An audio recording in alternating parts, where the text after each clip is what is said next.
Hey guys, it's Gutsy here from RazeInfinity, filling in for Avery to do a recap for the war they had against the Swarm. It was a loss by percentage, 56 to 56, but it was a pretty awesome war to witness. Everyone worked together, came in with the plan, executed it as well as they could. It's pretty awesome. We did have a bit of a Town Hall disadvantage. They had 2 extra Town Hall 10s than us, and about 40 combined hero levels. So let's start with the crucial, the clutch Town Hall 10 attack by Rice Patty, delivering a 3-star. This was a must 3-star, just for us to have a chance to win. And here she is with an AQ Walk Laloon. She's going to take out 2 air defense, and of course the Queen, if possible. I'm not exactly sure what those balloons are for. I'm guessing they were for path setup for the second stage of her attack, with the to make sure that the loons path really well. So Queen's walking around. She's gonna drop her Barb King in a second with some wall breakers to get in there and get the second air defense. There we go. Healers are safe. Queen's full health. I love it. Wizards for support. Queen's going into that compartment. Healer takes some damage, but it's no big deal at this point. She still has the Queen ability. And here's the Barb King does something pretty awesome. He's like gonna go away, but then the Queen aggroes and comes back in, cracks through the wall, dies, but the barbs that spawn from his ability end up taking out the Queen. It seems pretty close, but it's not that bad, because even if the PK didn't take her out, I'm confident that the Queen would have, with the ability and whatnot, and of course the healers. So here's the Laloons coming in. Some haste are going to be dropped in a second. She just spamming the crap out of... I don't know. Here comes some freezes. Beautiful, beautiful. Huge value there. And then here's the rage. I love this rage. Boom. Oh, man. That's a money rage right there. And at this point, it's like, Inferno's down. Queen's up. She's got a few pups, not too many. The rage is still there for the balloons to finish off that last air defense. And then the cannon. And it's all about the cleanup.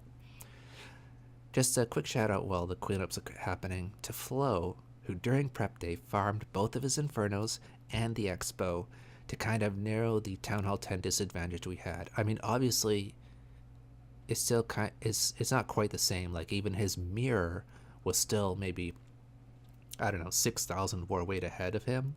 So we still needed to get the 2 Town Hall 10 3-stars in order to achieve that, and RP came in big time with that. So GG with the first 3-star. The second 3-star was by Flo, and I did not get to watch this attack live. I wish I had it. I had to take care of some real life stuff, but I just remember I left the clan, like I left to go take care of stuff, and clan chat was like kind of down because some Town Hall 10s had failed on their 3-star attempts. So he's like, okay, are we gonna go with some, like, are we just have we just lost?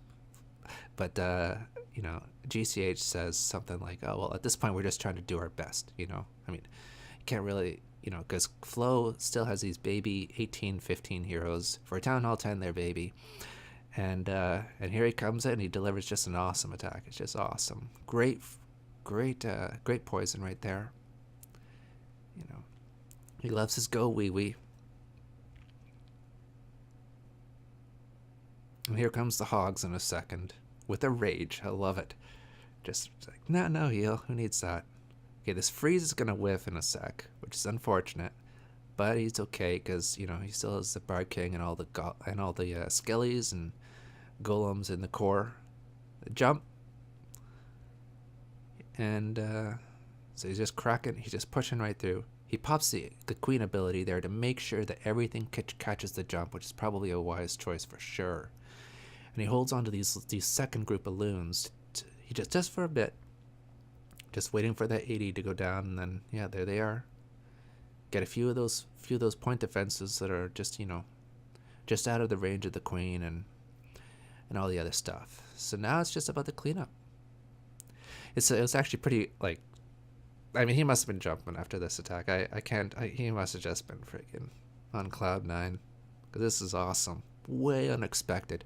And actually just like every single attack this war was important. There was absolutely like so little room for error, and and so many people stepped up. And here's I mean, it's not exactly clean up because there's still some point defense in the mortar. But he has the haste, which he's not going to use. Spoiler alert. And he has all these skeletons, an army of skeletons. They're going to get nerfed, we know. And actually, did they get nerfed last night? I think so. Yeah, they've already been nerfed. So here we're watching some extinct level skeletons. I don't know what their new hit point level is, but whatever. And they're too fast for the mortar, so there's no splash damage. And they crack. Oh, never mind. There's there's a giant bomb. All right, so here they come through. The start of this war was just ridiculous.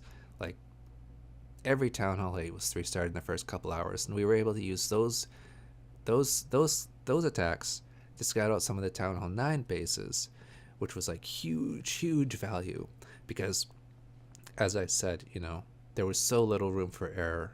We had to overcome a pretty big disadvantage. But it's not like, oh geez, the Swarm had this huge advantage. I mean, that's whatever. Like, it's not their fault. It's Supercell's fault. So, yeah, frick. I think after this attack, I had to record this in advance because it was kind of a last-minute thing. All right, because of the update. Here's GCH coming in with an AQ Goho split heroes. This is a pretty clean attack, I must say. It was a really nice attack. I mean, obviously he's not satisfied with the attack, but I thought it was pretty awesome. So he knows he's coming up against a Tesla farm in that 80 Expo cannon compartment, and he's just decided to use the Queen for this. This was a cleanup attack. The scout the Town Hall 8 scout on this base was freaking money. It was so good. Like, I think Avery 2 did it. It was so good. It was just an awesome scout. So he knows there's a P.E.K.K.A in the CC, and he has a poison ready. And I hope he did the math on this, like that his Queen could take the damage because P.E.K.K.A in the CC. I mean, we've all seen these attacks that just kill it. Obviously, that rage is just sick. It's disgusting.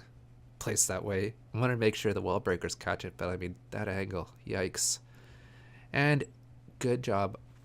Actually, yeah, I gotta give GCH props for sure for not wasting the AQ ability when the P.E.K.K.A came in to hit. Because a lot of people, they'll just panic and use the AQ ability because they're afraid that she's gonna go down. But he knows that the poison is gonna slow down the P.E.K.K.A's attack speed so much that it's not gonna do anything for like, I don't know, a minute, something silly. So he delayed the golem and the wizzies and the barb just to make sure it was all timing. He wanted to make sure that 80 went down right there to cut off the sandwich that's the giant bombs between the 80 and the cannon, and wanted to make it so that everything connects in the northern half of the base. So he drops the jump, barb king shortly after, and he's going to drop the hogs at 6 o'clock. And the path for the hogs is just beautiful. Like, I mean, this heal is maybe a touch early, just a tiny bit early, because you're going to see they're going to kiss the giant bomb and eat some damage there. But the path from the lower half of the base to the upper half is just awesome. Totally, neutralizes the two sets of double giant bombs. It was awesome. And Queen's full health. And here we go. One giant bomb triggered. Under heal, no big deal. Second giant bomb, does nothing. And then it's just cleanup. And I think I go ×2 at this point. I loved, for this war, the variety of clan castle troops was just awesome. These P.E.K.K.As, there's witches, there's, obviously lava hounds, golems. It was like pretty much I think almost every troop was used at one point, except for, healers and wall breakers and whatnot. All right, so here's Andrew coming in. 3-star attempt. I think this was not a scouted base. I think this is a fresh hit. But, I mean, I may be wrong about that. He comes in with a really, really tight funnel with no poison. using the donated spell to give him a high value EQ to open up the core really nicely. And this Barb King, does he walk? Does he not? I mean, holy smokes, this funnel's so tight, and he's holding it so long. Does it go in? Yeah, he goes in. But what's in the CC? Freaking 2 loons, two wizards, and a witch, and he's got no poison. It's like, damn. But he's like, no big deal. He got in, did pretty much what he needed to. And he starts the hogs from 6 o'clock, I believe. Oh, frick. No, he comes from 6 o'clock and 12 o'clock. That's like this, sandwich. Because he's not exactly where everything is, I'm guessing. So he's just kind of, putting in these feelers. Andrew does a great job. Does a really good job of, knowing how many hogs can handle what. Of course, the hogs up at 12 o'clock, they all eat 10 spring traps. So they kind of fizzle out. But he's still got this other group and 10, well, at this point only 4 more hogs to deploy. And just sprinkles them in here and there. This is one of the problems, though. He pretty much knows there's a double giant bomb here, I'm guessing, and yeah. So he makes some bacon, but he's got enough hogs to clear out the rest of the base. And he has some wizards. Maybe it should have been deployed a little bit earlier, but I mean, with the extra 30 seconds, there's his unfortunate, but I mean, fortunate at the same time. For us, anyway. So he gets the 3-star, good job. And on to the next attack, which is Cell. Taking on their number 10, Max Huge. Coming in with the Go Va-Ho. Again, no poison. Probably the biggest risk of having a donated EQ versus just having all 4 EQs in one spell slot is having to swap from one spell to another and then missing one of the compartments, because some of these, when I do a quake like this, it's like one tile for a optimal spot. They have to be right there, and if one's off, you end up missing a compartment, and it can it's like a wall breaker fail. It's brutal. So Cell knows his Go Va-Hos really well. He's super wide funnel, which is awesome. His exact opposite of Andrew's wicked narrow funnel. So here they come. Open up so many compartments. I'm guessing he knew where the double giant bombs are because of previous scouts. And the timing for these hogs is just brutal. It's just awesome. So you're gonna see the double giant bombs popping right on top of the hogs, but no hogs get hit. I mean, that's just beautiful. So unfortunately, there are all these pups running around because there's no poison. The AQ was a bit distracted, but it's not a big deal because the Valks and whatnot are tanky enough. And he has a good number of hogs still, so they're just circling around the base, taking everything out. He's got one more heal. He'll be popping it in a second or 2. There we go. In his army comp, he still has some back-end loons, which is kind of funny. But, it makes sense in this case, just to kind of make, especially if he knew they were coming up towards the second set of DGBs. And the golem's tanking for the Tesla, so there we go. Super fast attack. He didn't need the extra 30 seconds. I think this was it might have been a 2-minute attack. It's ridiculously fast. Good job, Cell. I'm not going to try to pronounce your full name. Here we go with R2. R2 with the cleanup attack. AQ walk go ho. And it's a really good strategy here to use the queen and the healers to clear out a whole bunch of crap and take out the queen. Now this was a cleanup attack from, I think Avery did this. Almost identical attack. So basically R2's just, refining it a little bit, making sure, because it was a really solid plan. A few things didn't go his way. So here he goes, heading towards the queen. got double poison, and he's gonna. I'm not sure. The timing is always the trickiest part for this sort of attack. When do you do the golem portion? Do you do it now? Do you do it 5 seconds later, 2 seconds later? And at this point, I was watching this attack live, and I remember thinking, "Come on, Queen, aggro that Queen." He's like, question mark, question mark. Should I? Shouldn't I? Oh man! And then all of a sudden, no, he goes just inside, aggro's the Queen, pops the ability in a sec, and gets her down. At the same time, he's coming in from 6 o'clock. He knows exactly where the double giant bombs are, and he has 3 heals for the hogs. So it's like, it's ridiculous. I mean, it's just, it's such a strong plan. So he wall breakers in, drops a jump a little bit late, and maybe his Barb King a tad early, just because, you want your golems to stay ahead of the Barb King. I mean, I've learned that the hard way.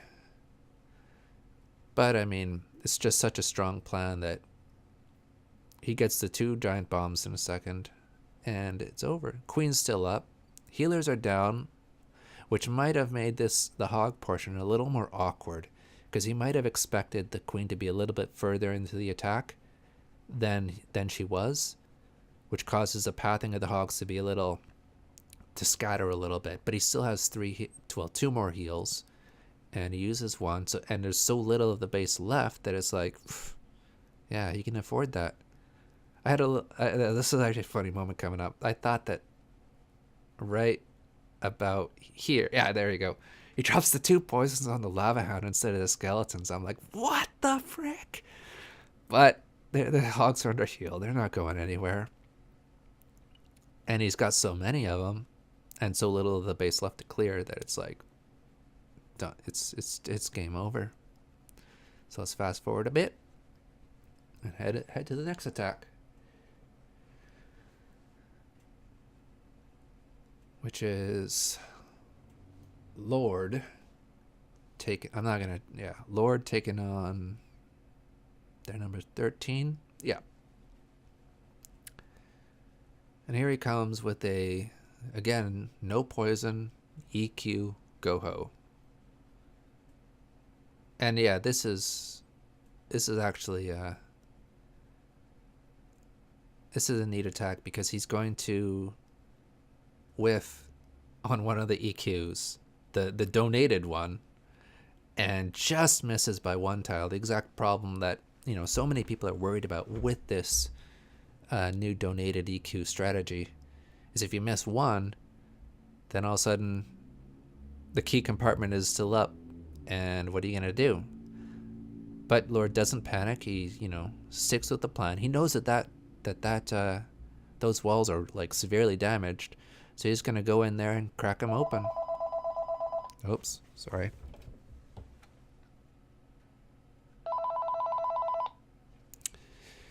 And sorry about that. So he drops the rage after aggroing the CC. No poison, but it's like no big deal. He's got so many wizards in there. Everything's bunched up.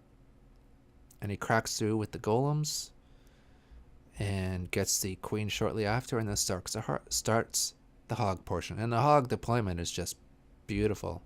Just surgical, couple of hogs here. Well, I think there's sets of 4. So 4 hogs. And then continues around. Just awesome.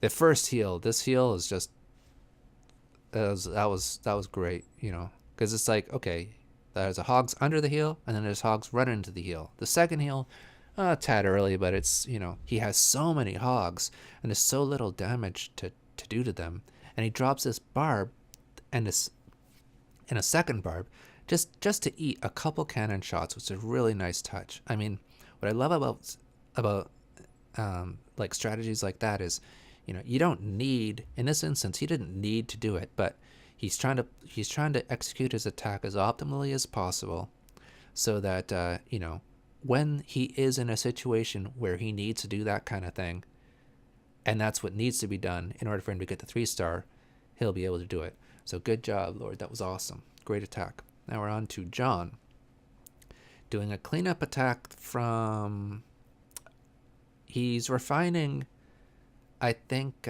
Fife's. I am Fife with a 3 at the end. I am Fife's 3-star attempt. So you're just doing a couple tweaks to the attack, pretty much the same thing, and getting the 3-star, which is pretty awesome attack here. Coming in with the stoned Go-Ho. Bringing in the heal, wall breakers. I really wish, that these lower town halls would upgrade their small bombs, their baby bombs, just to have more wall breaker fails, because I love wall breaker fails. I mean, people should get punished for that. Not to say like, oh, geez, that was a massive mistake or whatever, because he knew that those small bombs that were there wouldn't take out his wall breaker from the previous attack, so he has nothing to worry about. But if those wall breakers were, I mean, if those small bombs were a little bit bigger, level 6, I think, then those wall breakers would die. So the jump is just beautiful. Getting 1, 2, and I think he gets a 3rd giant bomb. Yeah, right there. So he gets 3 giant bombs popped, and the dragons are coming in from 12 o'clock to take out the queen. And he has 2 fingers, 2-finger drops the hawks, and they're coming along. He has 2 heals for such a small amount of the base. I mean, it's kind of game over, and he swags both heals. No, that was a bit of a fat finger, but it's okay, because he has the giant there to tank for 1 wizard tower, and one of the dragons from the north is coming down to tank for the other wizard tower, and there's so much health on these hogs still that there's just no chance. Great attack, really, really nice attack. Yeah. And he gets the poison, taking out those skellies. That's another thing I love. Quick reaction with the poison. So, even though there were a lot of awesome 3-stars from the Town Hall, and we're only going to show 2, because most of them were dragon attacks. They were very similar to this one. I thought this was a nice one. I just wanted to say one thing about the EQ, like the Zap Quake strategy, is where you place the, be really aware of the damage that the earthquake does to the surrounding buildings, because where you place it could be way more valuable than another spot. Like, okay, yeah, sure, you get the AD, but what else can you get with it to soften up some other buildings? Because there are some Town Hall 8 bases where 2 air defenses are right beside each other, and a whole bunch of other stuff is just all bunched up. If you can get that EQ at a really high value spot, just touching a couple of the other buildings, it might save you, 3 or 4 auto attacks on your dragons. And when dragons attack so slowly, those attacks add up. So the Rage Haste is just so strong. I mean, he has a good group of loons, raging with some loons, hasting the other loons, and just wrecks this base. Just goes right through it. But this was a nice touch right here. He holds on to 2 loons to poison right now, to distract the archer tower, to protect his black balloons, because max balloons do so much damage, so you wanted to keep them up for as long as possible. That was really a nice touch. I mean, again, this is maybe not something he absolutely needed, but it was a really good thing for future attacks, just to crush a base as hard as possible. I love seeing that. And the last attack is by Boy Hit Scar, or Boy Hit Scar. I don't know. It's one of the 2. Coming in with a shattered. I was about to say stoned. No. Shattered Go-Ho. And I mean, I hope they do something to get rid of this double poison at Town Hall 8. I think it's way too strong. But he does something nice here. Aggro's the CC, drops the poison, drops the quake, and then drops the poison again. So he's not wasting any time there with inefficiency. If there was one thing I could recommend for the kill squad part, is for the golem insert, is the wizards, getting a wizard to attack that northeast cannon sooner, because that cannon's so exposed that a wizard could probably be hitting it right now, and that would have been less damage on the golems, keeping the golems up a little bit longer to get into the core a little bit get in a little deeper into the core. But that's like a minor thing. I mean, he does a really good job, like really great job. I mean, this base is wrecked, especially with such an open core as it is. Maybe also, I don't know. I mean, no. Since there's no spring traps along the edges, he knows all the spring traps are in the core also. So that might be an argument for not using Velks. And he holds onto the heal, even though there was a bomb that just popped, and saves it for really the last absolutely necessary spot. The golems and Barb King pop the remaining giant bombs, and then it's just cleanup. GG. So yeah, I absolutely loved about this war was not just like, okay, obviously seeing the swarms attacks, they did some amazing attacks. I mean, they like, some of their attacks made me jealous. I was like, crap, I wish I could try to attack that base the way they attacked the base, because they were like some serious dissection of bases. But everyone did such a good job at RazeInfinity, to try to overcome that disadvantage, I should say. And everyone rage quits. No. These guys are all left to do a war in the feeder. They all got cut. No, they just went to do an easy war after this one, which was like 24 hours of like just intense battle. Yeah, good job, everybody. All right, so that's jeez, that's a long commentary. Yeah, so good job, everybody, again, and I hope Avery gets better soon so you can get back to commentating these wars, because we got a weekend war coming up, and I hope to do some awesome 3-star recap worthy attacks that he can praise me for. All right, so I'll talk to you guys later, and bye.